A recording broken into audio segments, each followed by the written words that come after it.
Yes, Mr. Pretoria. Thank you, my lord. Yes, my lord, we did consult with new witnesses that came to the fore, but we don't want to muddle the issues, and we are not going to call people that's been discredited.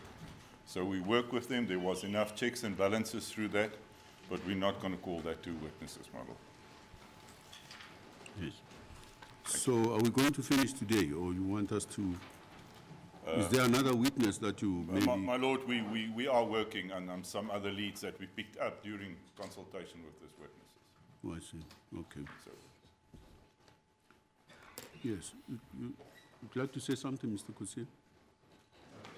I just wondered whether the court will issue a subpoena for any further witnesses, but they will approach you, I'm sure, to ensure that it gets wrapped up.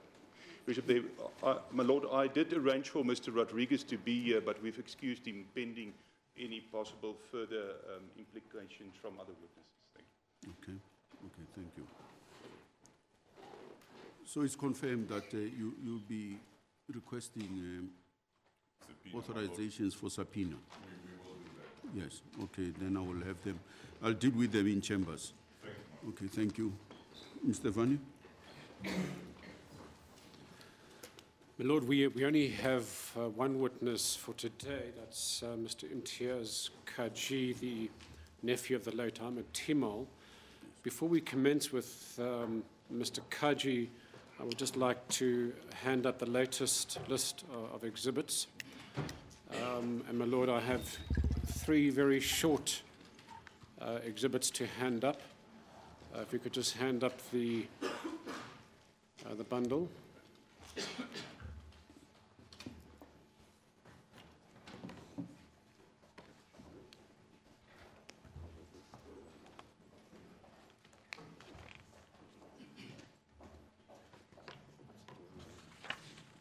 Yes. The first document, my Lord, is the updated list of exhibits as of today's date. The first exhibit is titled Additional Newspaper Clips. It has an index. My Lord, these are newspaper clippings that are not in the bundle of clippings already before your Lordship. We thought we should include these particular clippings because they deal with reports emerging from the case brought by Mr. Esop's father. And there's some description about the injuries sustained by Mr. Esop. Your Lordship will recall that we've been unsuccessful in obtaining Mr. Esop's hospital records. Yes. But we put up these clippings which deal with reporting on the court testimony on those injuries sustained by Mr. Esop. We've marked that exhibit E1, Your Lordship.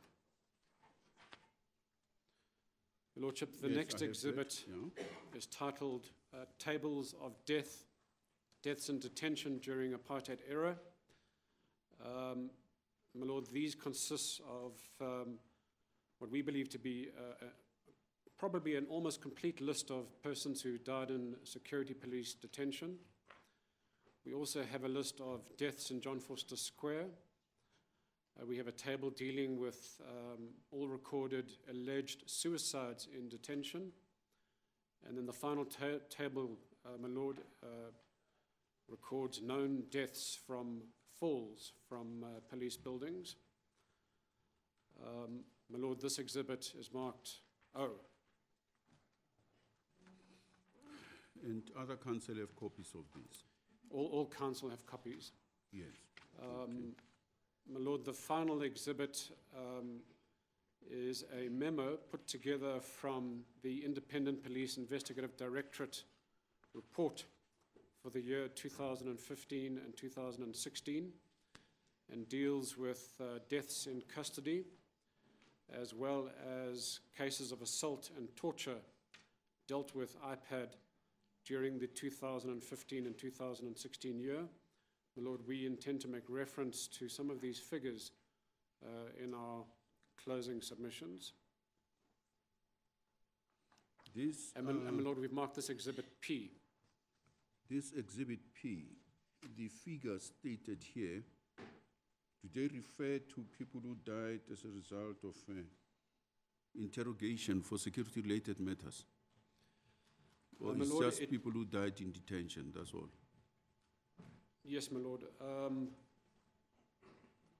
The document it comes from is the financial report of IPID for the year 2015 and 2016. It's a document of some 240 pages long. Some of those cases do deal with alleged assault and torture, and I'll ask my attorneys to identify those cases. It's not disclosed in this memo. Yes. I just want to know, you know, we must put it in context. What we are dealing with here in regard to this particular inquest is torture at the hands of members of the security branch. Unless I understand it differently, is members of the security branch. Now these, you could make reference to them, they occurred after the Constitution in the new democratic dispensation. And that's why I'm asking whether these are security related or these are just common criminality. What is the position? My lord, the only proposition that we would like to make in our submissions is that the problem of assault and torture in police custody is far from over. Yes. Unless we're able to establish that some of those deaths are the result of torture, then we won't make reference to the deaths in detention. Yeah, we'll deal with it during argument. It's just that my brief is very narrow. Yes. I'm sitting here to look into the causes of the death of Mr. Timol. I don't want to extend the brief to then begin to, like a commission, look into the deaths in detention overall. That would be going too far afield. I'm sure you'll agree with me. Yes, we certainly So agree with when we argue this matter, please just, we can have the picture, yes, painted out, and fact that they're still continuing, but we need to focus on what brought us here. We intend to go no further than that, my Yes. lord, and your point is noted. Yes, okay. My lord, I should disclose that we do have the personal file of Captain Hans Gloy. My lord, we've decided not to hand that file up for two reasons. One, it comprises several hundred pages. And my lord, we have been through that file and we have found nothing of particular relevance. In some respects, it is curious given the serious allegations made against Captain Gloy that we have discovered in the file of Captain Van Niekerk. Yes.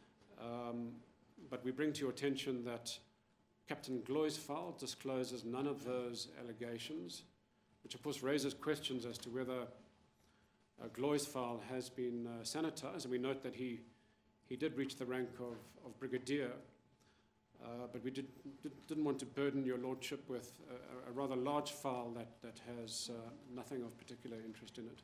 Yes, okay. My lord, with your leave, we would now like to call Mr. Imtiaz Cajee to the stand. Yes.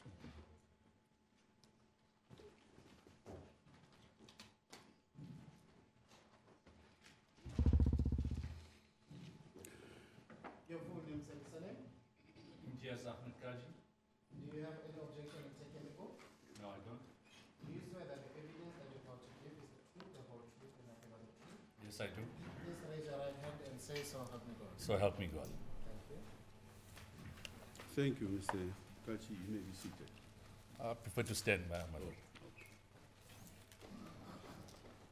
Mr. Cajee, before we commence, can I just confirm that you received the permission of the court to wear a T-shirt as opposed to a suit and tie? That's correct, my lord. Mr. Cajee, you made out an affidavit in preparation for this inquest. That's correct. Do you confirm that the affidavit, which was signed on the 20th of July, is your affidavit? Do you have a copy of it? That's correct, my lord. There's one factual error on page 25. The school was renamed not on the 29th of March 1997, but in 1999. That's paragraph 25. Paragraph 22, that's correct, my lord. Paragraph 22. 22. You say the correct date is? The year, my lord, is 1999, not 1997. Yes. Now, Mr. Cajee, you've travelled a very long road to get to the point where you are occupying the stand in an inquest, looking into the death of your late uncle, Ahmed Timol.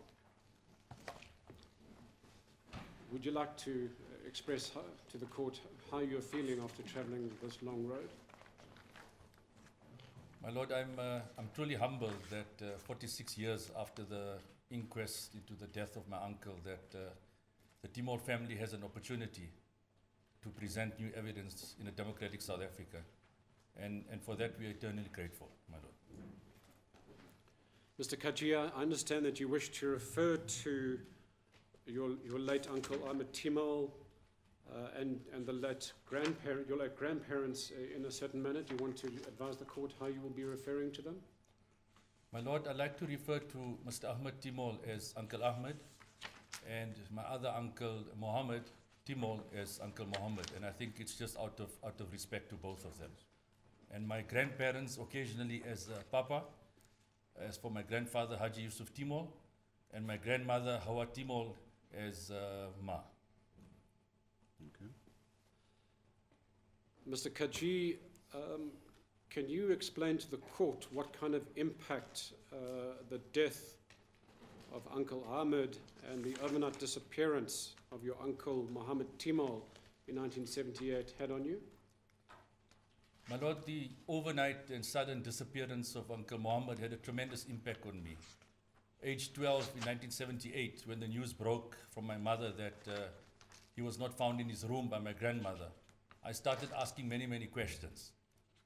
I wanted to know why did he have to leave the country? And in addition, I wanted to know why my other uncle, Ahmed, was killed in police detention. It had a tremendous impact on me. It affected my schooling. And I found it difficult to understand that I had to go and educate myself when there was a political uprising in the country. And I wanted to be part of the political uprising.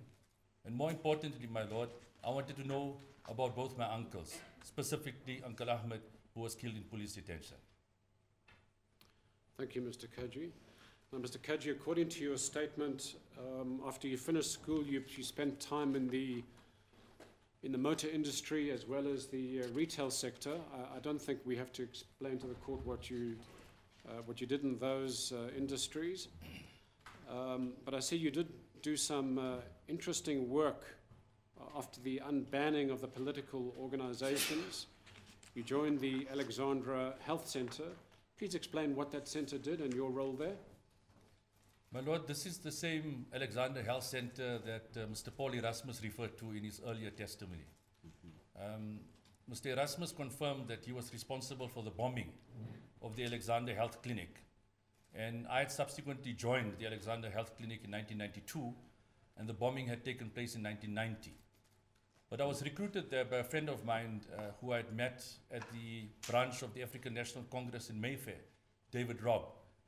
And my responsibilities at the clinic was at a time, my lord, when there was unprecedented levels of violence in the Alexandra Township between the African National Congress and the Inkatha Freedom Party. And I would drive the Kumbi from the clinic in the middle of the Alexandra Township, pick up injured and maimed patients, load them in the Kumbi, bring them back to the clinic so that they could get medical attention. And in addition, my lord, I would also assist in the compilation of statistics, because we felt it was important, not just for the country, but for the world to know of the devastation of the violence that had imploded in Alex. And those are some of the responsibilities that I was carrying out during my tenure at the Alexandra Clinic, my lord. And Mr. Cajee, you say in your statement that you joined the civil service in 1997 and that this was a very important moment of your life. Why was that? My lord, thousands of freedom fighters had been martyred in order for us to attain our freedom.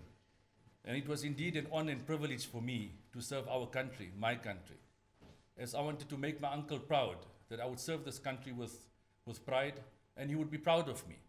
And hence, till today, I continue working at the State Security Agency, my lord. Mr. Cajee, if we can now return to the matter of this inquest, and in particular your relationship with your uncle. In your statement, you say that you have vivid and precious memories of your uncle. I want to focus particularly on the period between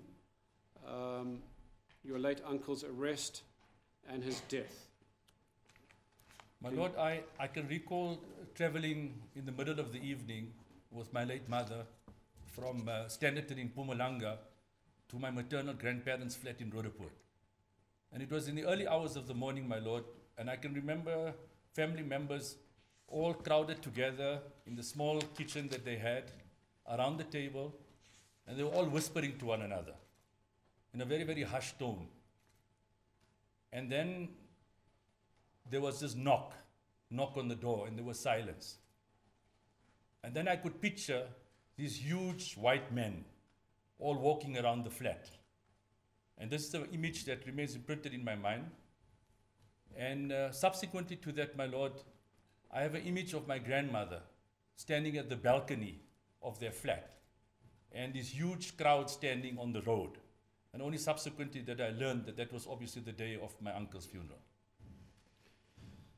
And Mr. Cajee, you talk about your grandfather in your statement. Can you explain to the court the impact of the death of your late uncle on your grandfather? My lord, my grandfather died a broken man in 1981 after the loss of his eldest son. And I spent quite a bit of time with my grandfather. I would accompany him to the local cemetery in Roodepoort, where we would go and visit my uncle's grave. And I would recite verses from the Holy Quran, paying tribute to my uncle. And when I would return to the flat, my grandmother would always ask me, did you pray for Uncle Ahmed? And I would politely say, yes, Ma, I paid for Uncle Ahmed. But my grandfather passed away in 1981, and he died a broken man after the loss of his eldest son.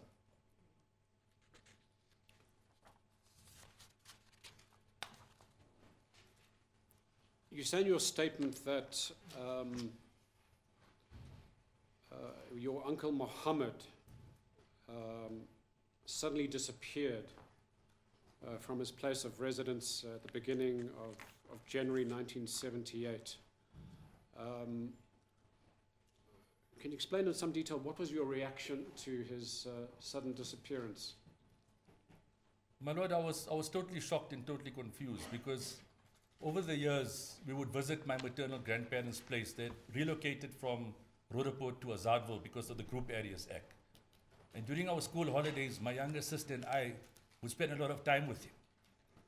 But I deducted very early that he was under house arrest and he was serving his banning orders, which meant that he was not allowed visitors to the flat to the house in Azadville. His movements were restricted, my lord. And I specifically recall that he had to be indoors by 1900 hours during the week. And my grandmother would look at the clock in the kitchen as it approached 1900 hours, and she would start stressing, because if he arrived a minute later, he would be locked up again for breaking his banning order.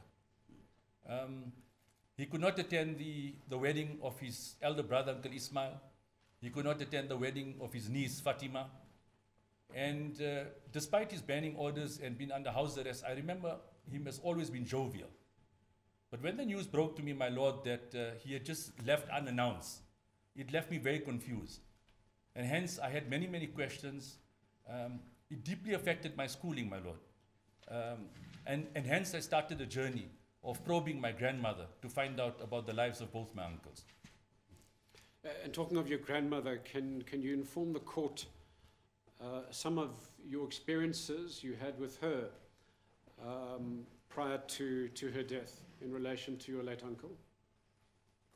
My lord, during the school holidays, I would take out the newspaper cuttings that the family had kept from the time of from my uncle's death and the subsequent inquest.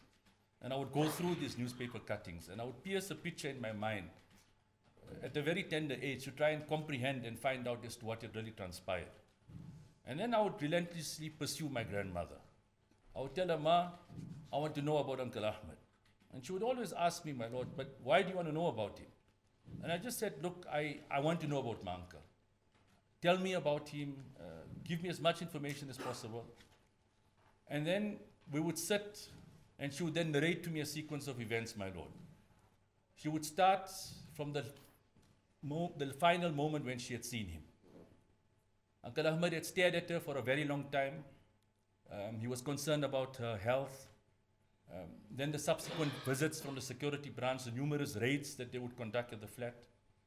She had asked a family relative, the late Mr. Iqbal Babu Dinda, and his wife Jamila Dinda, to take food for Uncle Ahmed at John Foster Square police station. She then told me of how she was admonished by the security branch officers for not giving her son a hiding.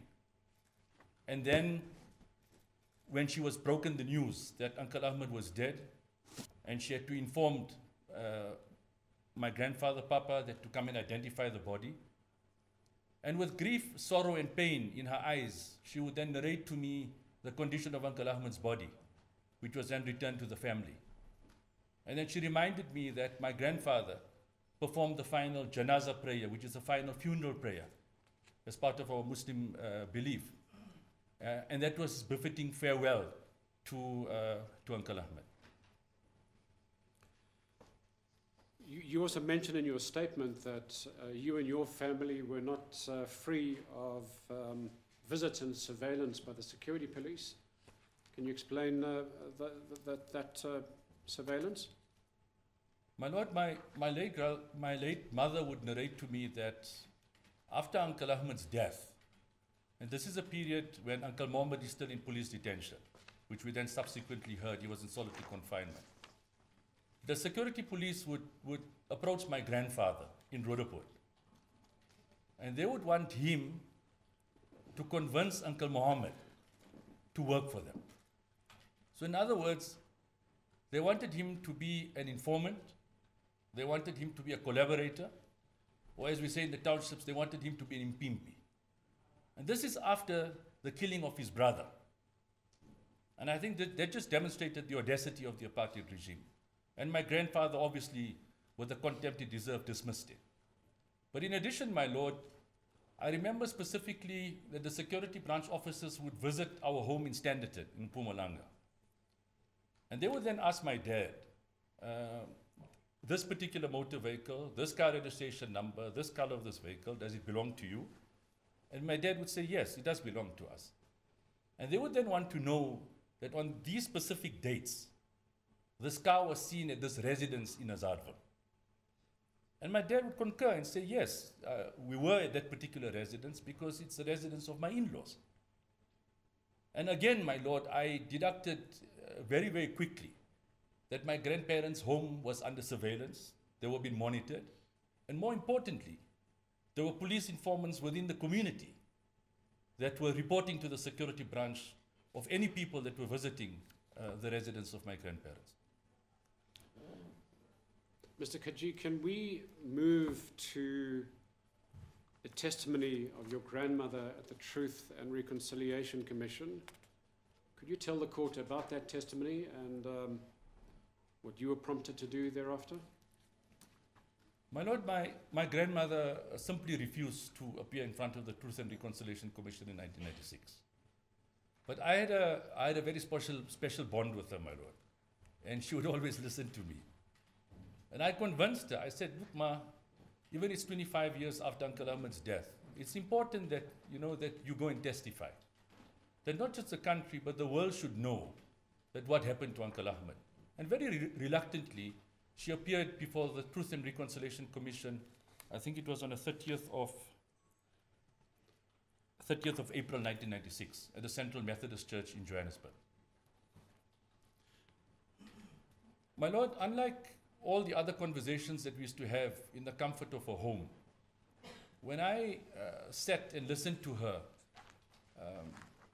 in front of the commissioners, accompanied by her sons, Uncle Mohammed and her younger son, Uncle Harun, I was filled with emotion, unlike all the other conversations that we had, my lord. And I had to hold back my tears. And on that particular day, my lord, I made a silent vow to myself that from this day onwards, I am no longer just going to speak about Uncle Ahmed. I'm going to do something constructive in memory of my beloved uncle. Uncertain as to what it was and how it was going to unfold, but very clear in my mind that I'm not just going to speak about him. I'm going to do something constructive in preserving the legacy, memory of my uncle, and most importantly, to find out what really happened to him. Mr. Cajee, that testimony of your grandmother before the TRC in April of 1996, was it widely covered by the media? Most certainly, my lord. I mean, we had local, international coverage, extensive coverage pertaining to my grandmother's testimony. Now, Mr. Cajee, you mentioned about the silent vow about doing something constructive in relation to finding out the truth behind the death of your late uncle. Can you explain to this court what you did and where that path took you? My lord, I once again visited the newspaper cuttings, but this time much more focused. I started researching, I started analyzing, I started identifying individuals whose names had appeared in the newspaper cuttings. And with no academic qualifications, I started this process of conducting research. Conducted numerous interviews, and already at that particular point, my lord, we're talking of 1996, I had known within myself that this was my calling in life, that I was sent specifically to find out about the life of my uncle, and more importantly, to establish what really happened to him during his police ordeal, security detention ordeal. Thank you. My lord, just for the record, I'm advised that the testimony of Mrs. Ahmed Timol is part of the DVD that we handed up by the South African History Archives, Between Life and Death. Yes.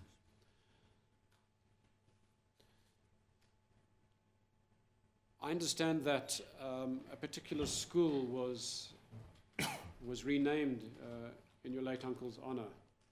You want to tell the court about that? My lord, my grandmother had made a number of requests to the TRC. One obviously was to get to the bottom of what really happened to her beloved son. And the other was for the school to be renamed after him because he was an educator. He had taught for many, many years at the Roodepoort Indian High School. And hence, on the 29th of March 1997, President Mandela renamed the Azadville Secondary School to the Ahmed Timol Secondary School. He paid a befitting tribute to my uncle. And as I sat in the audience, my lord, once again, it inspired me to continue my initiative to do something constructive in memory of my late uncle.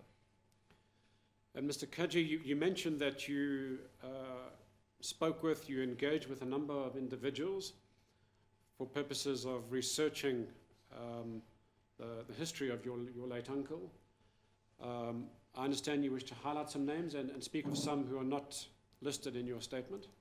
That's correct, my lord. Apart from the witnesses who've already testified in the earlier proceedings of this inquest, my lord, I met a number of other individuals who were detained with Uncle Ahmed, including the late Amina Cajee, Fatima Wadi, the late Hassan Juma, Khadija Chotia, who's also provided this inquest with an affidavit, Yusuf Hassan Isak, Indris Moodley, and many, many others, my lord. But I think most significantly, my lord, I've also been engaging with the families of many, many other detainees who've died in police detention. The wife of the late Mr. Suleiman Babla Saluji, who died in 1964 at the Grace Building. I'm in contact with his wife, Ms. Ruqayya Saluji. The Imam Harun Foundation, we all know of the death of the Imam in 1969. The Mabilani family, my lord, who've been attending the inquest from week one. And I've again made a commitment that in whatever way I can assist them, and I've already started to assist them to find some levels of closure. Dr. Hussein Hafiji, who had died in 1977, his parents have passed on, but I'm in contact with his sister, who's living in Pietermaritzburg. The Biko family, my lord. The Steve Biko Foundation have been very pivotal in supporting all the efforts of the Ahmed Timol Family Trust. And I think we're all well aware of the Steve Biko case. And also the son of the late Peter Chabaleng. Peter Chabaleng was a UDF activist who died in the late 80s. So these are some of the families of people who've died in police detention that I am in regular contact with, and in whatever way I can to assist them, my lord, I'm continuing in that regard. Mr. Cajee, I understand you want to make special mention of the late Mrs. Amina Desai. Yes, my lord. When I would spend time with my beloved uncle, age 5, he would take me to the residence of Mrs. Amina Desai. And it was her Anglia in which Uncle Ahmed was detained. It was the same vehicle he would drive me around. And so obviously I had a very close link with Mrs. Desai. But my lord, she was detained at the age of 53 and sentenced to 5 years imprisonment, which she served at Barberton and the Kroonstad prisons, which made her the longest serving Indian political prisoner at that particular time.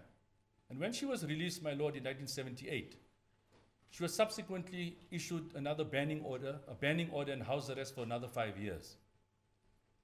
And in a similar fashion as to how I would spend hours with my late grandmother, I spent many, many hours with Mrs. Desai, who I would fondly call Mummy.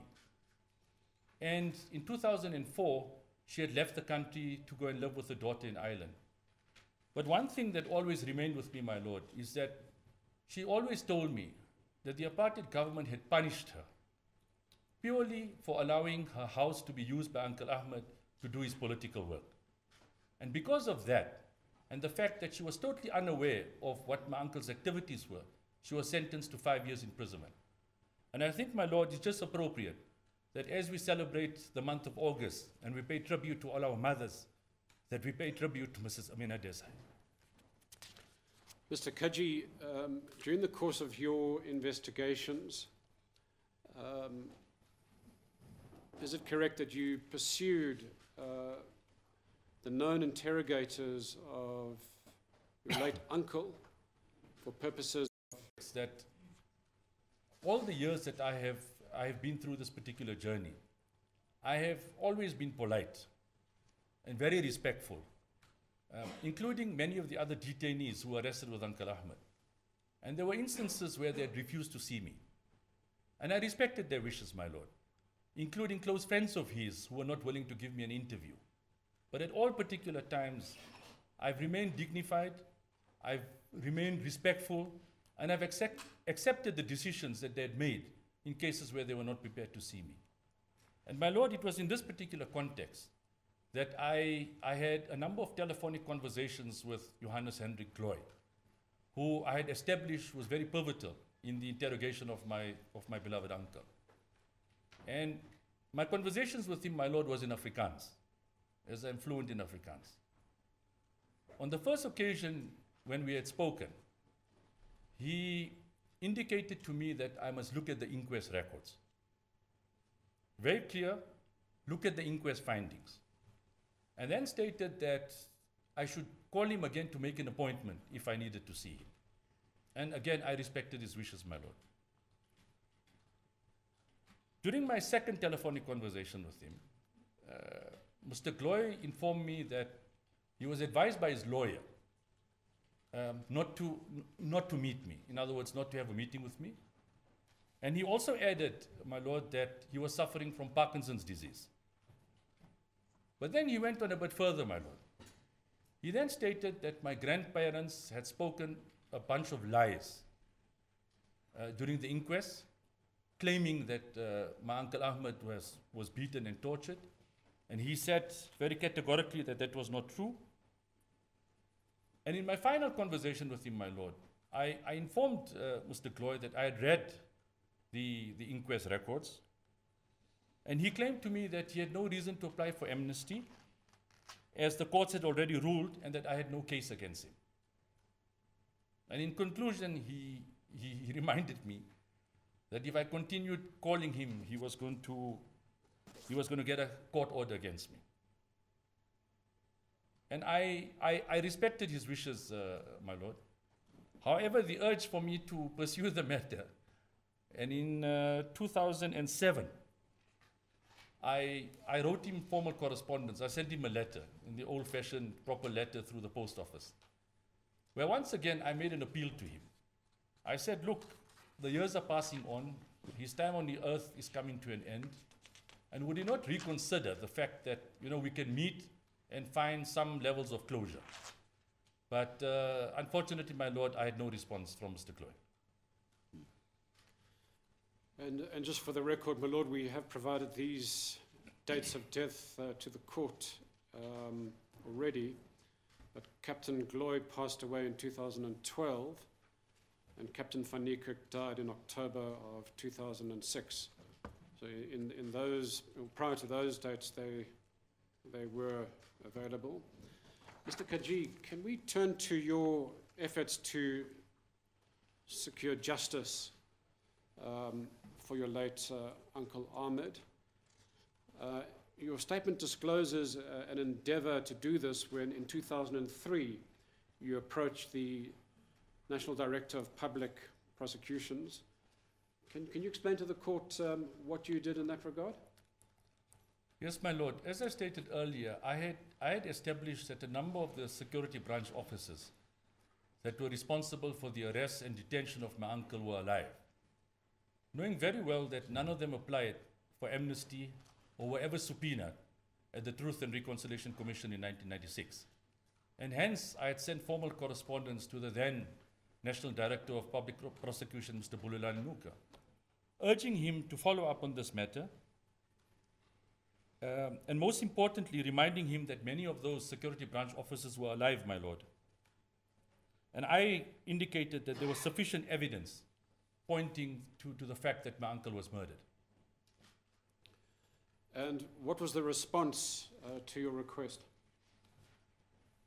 My lord, I was notified by a letter from an advocate, R.C. McAdam, who was a deputy head of the Priority Crimes Litigation Unit of the NPA, dated 21st of February 2004, that the investigations had produced negative results. And I'd also established through an internal memorandum, also of the PCLU unit, dated 29th November 2006, titled Report of the Progress Made by the Task Team on the TRC Cases, that had confirmed that the matter was closed. And I think this letter is attached to my affidavit, madam. Yes, that's correct.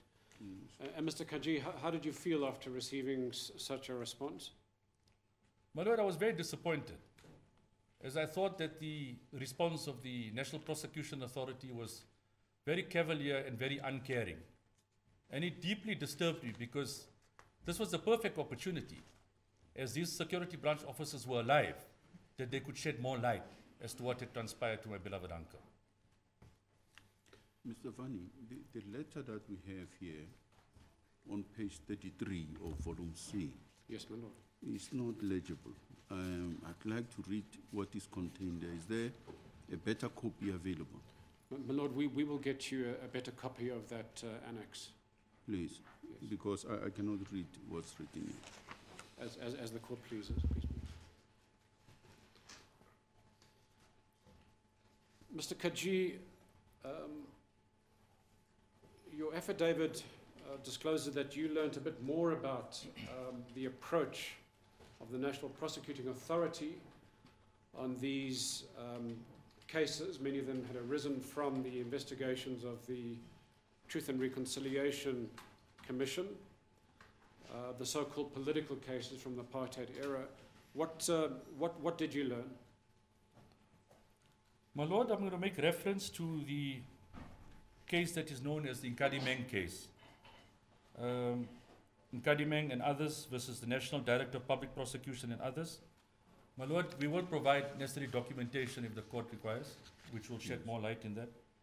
And my lord, I'd established that the sister of Nokutula Similani, Nokutula Similani, who was abducted in 1983 and tortured and then subsequently killed, and the widows of the Craddock Four, the young freedom fighters who were killed by hit squads in 1985, that there was something more sinister that was playing out at the National Prosecution Authority at the time.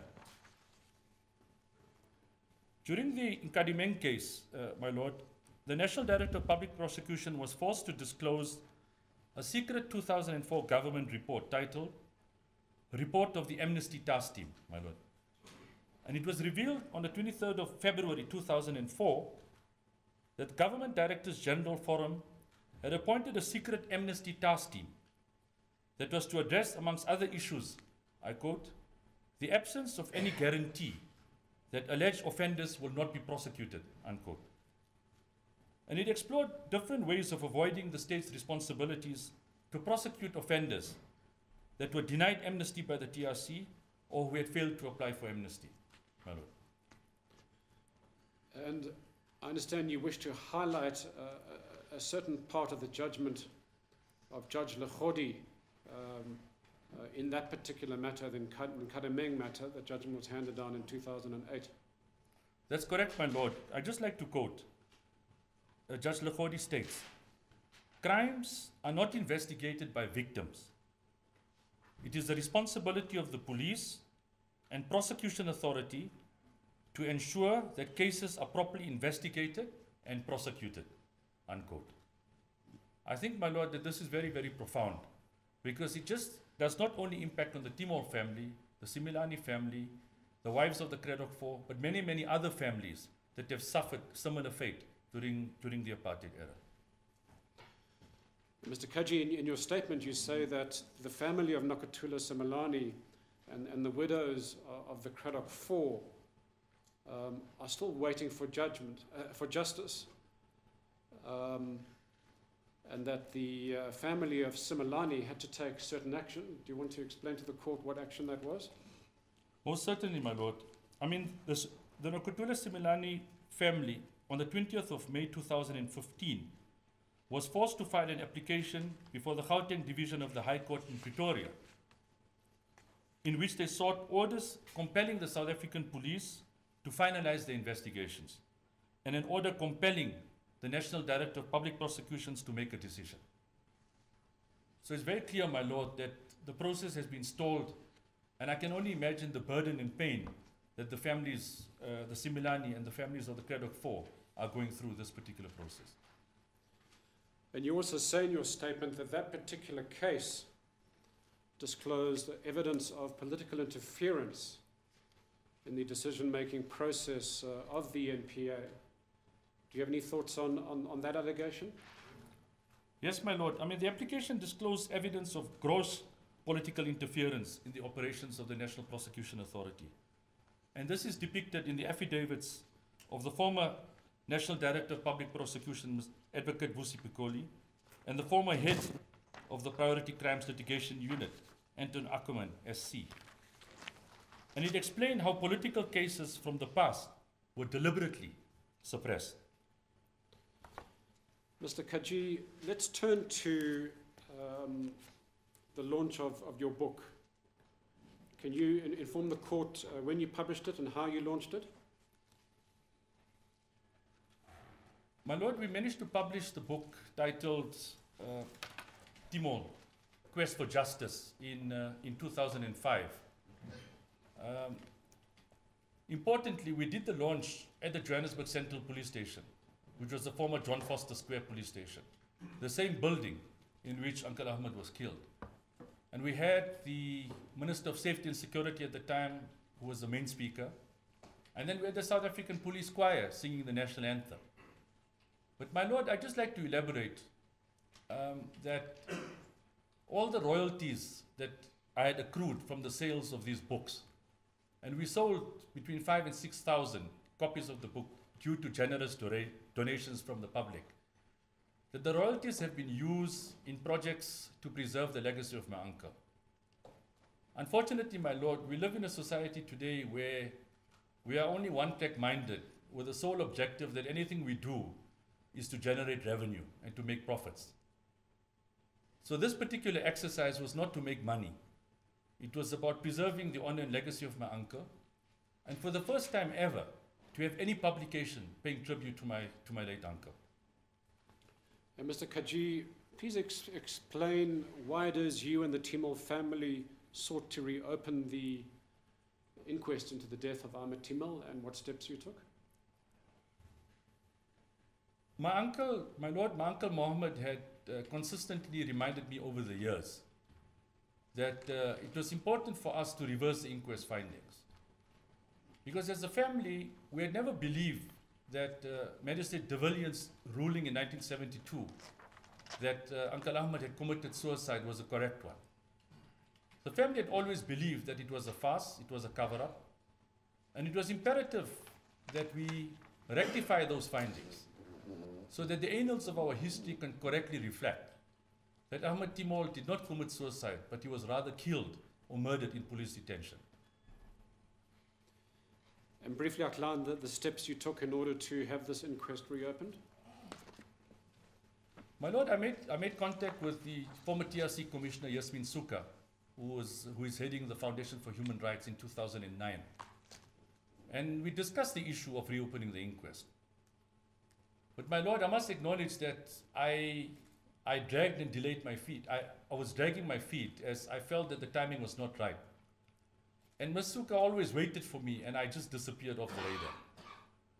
But around 2015, I once again went back to see Yasmin Suka, and we convened our first of many meetings in the presence of Yasmin Suka, Advocate Howard Vani, and also Mr. Frank Dutton. And we agreed that it was important for us to look at new evidence that we could unearth. And the meeting concluded that Mr. Frank Dutton would be appointed as the investigator in the Timol matter. He conducted his investigations, my Lord, and in January 2016, we had a meeting with the National Director of Public Prosecutions, Mr. Sean Abrams, on the 19th of January 2016 at the offices in Silverton, where Advocate Vani and Mr. Dutton presented new evidence warranting and requesting that the inquest be reopened in order for justice to prevail.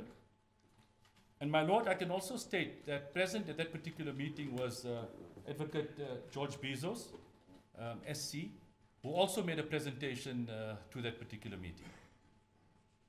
On the 26th of October 2016, which was a day before my uncle's 45th anniversary, my Lord, the National Director of Public Prosecutions, Mr. Sean Abrams, announced that he had supported our application, and hence the process had commenced for reopening of this particular inquest. Thank you, Mr. Cajee. Mr. Cajee, can we conclude by asking you to set out the recommendations that you have for this court? I would like to respectfully, my Lord, request that this honorable court look at following recommendations that I would like to make to the authorities. I think there are 4 of them, my Lord.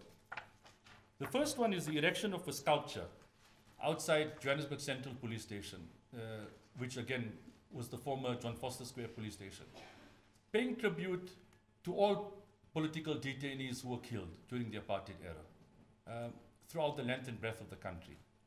And in addition, alternatively, my Lord, a dedicated memorial for Uncle Ahmed. This is on the south wing of the building, on the area where he had fallen. So that is my first recommendation, my Lord. The second one is the conversion of the south wing of the 10th floor of Johannesburg Central Police Station, that it be converted into a memorial and a shrine. And this could be done in the form of a museum or an educational center that will be accessible to the general public, my Lord. And it's important that the focus of this particular content tracks the history of security detention and its abuses during the apartheid era. I would also like to add, my Lord, that room 1026 and all other rooms that were used for interrogating political detainees at the time be transformed into its original form as to how it appeared in 1971. The third recommendation, my Lord, the energetic and vigorous investigation of all apartheid era cases that have not been concluded. And here, my Lord, I would like to emphasize on the issue of time. That it is very critical that this happens very quickly and very rapidly. And as we had seen during this particular inquest, that many of the perpetrators are old. So hence, the issue of timing and urgency is very important. creation of a dedicated team, carefully selected, of investigators and prosecutors who would lead these particular investigations. And an appeal should then go out to all other state entities that they should supply necessary documentation to this particular investigation unit. And finally, my Lord, my final recommendation is that the files of all political detainees during the apartheid era be made available. In other words, they be declassified and they be handed over to the families of loved ones, as I'm very convinced and certain that it will assist them in finding some levels of closure. And as we had ascertained during this particular inquest, my Lord, that the files of security police officers has provided valuable information. And hence, that is my final recommendation.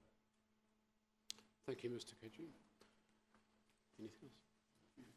No further questions. No, what they say.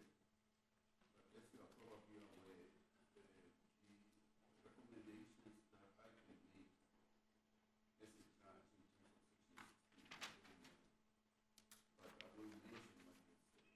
But I have to keep to section 16, which has to focus on the cause of death of Ahmed Timol.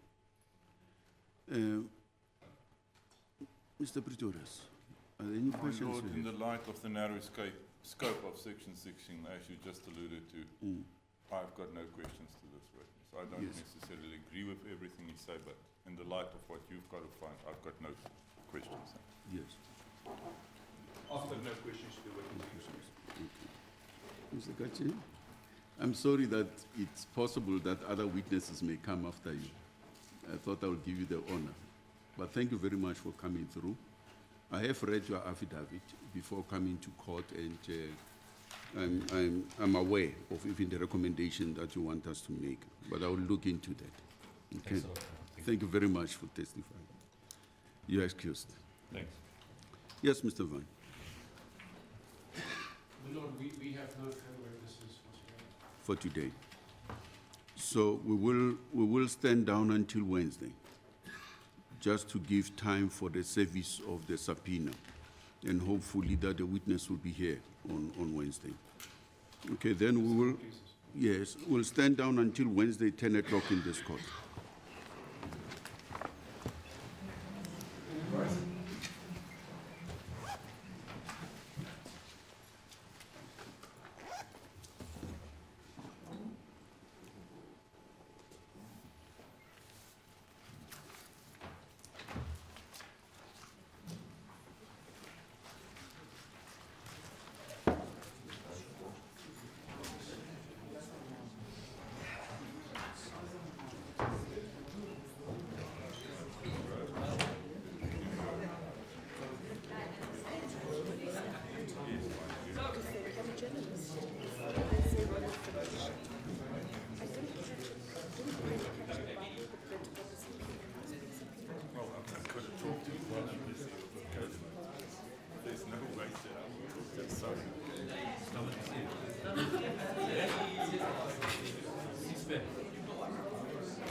Yeah,